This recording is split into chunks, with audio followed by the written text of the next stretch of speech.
In 1950, a small remote town in the Midwest was shaken by a violent and horrific event that would haunt the area for decades. The old Peterson house, once a charming farmhouse, became the site of a brutal and terrifying crime. The Peterson family, consisting of Arthur, his wife Lila, and their two children, Dylan and Charlotte, were well known in the community.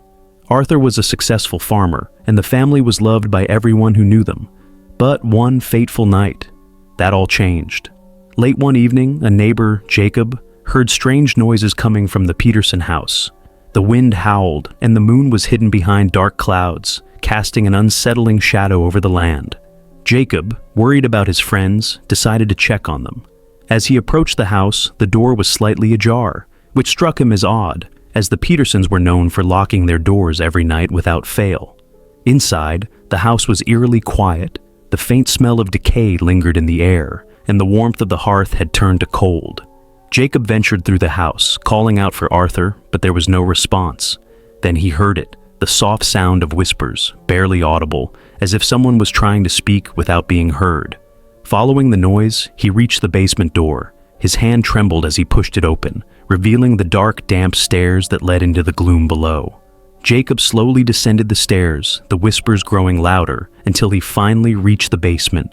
What he saw next would haunt him for the rest of his life.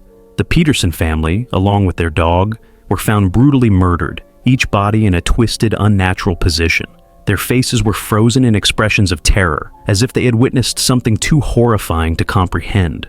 There was no sign of a struggle, but everything in the basement pointed to an eerie, supernatural presence. The walls were covered in strange symbols, some of them smeared in blood, and in the center of the room stood a shadowy figure, its form barely distinguishable from the darkness itself. As Jacob approached, he felt an overwhelming presence, as if the figure was watching him.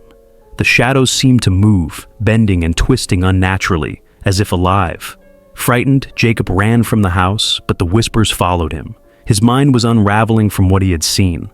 The sheriff, who arrived shortly after, dismissed the idea of a supernatural event, blaming the murders on a local criminal, but Jacob was convinced that the Peterson family had been murdered by something far darker. Over the years, people who passed by the house reported seeing strange, shadowy figures lurking in the windows and hearing faint whispers in the wind.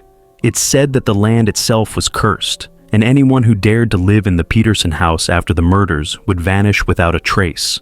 The house was abandoned, and eventually, it burned down under mysterious circumstances in 1965.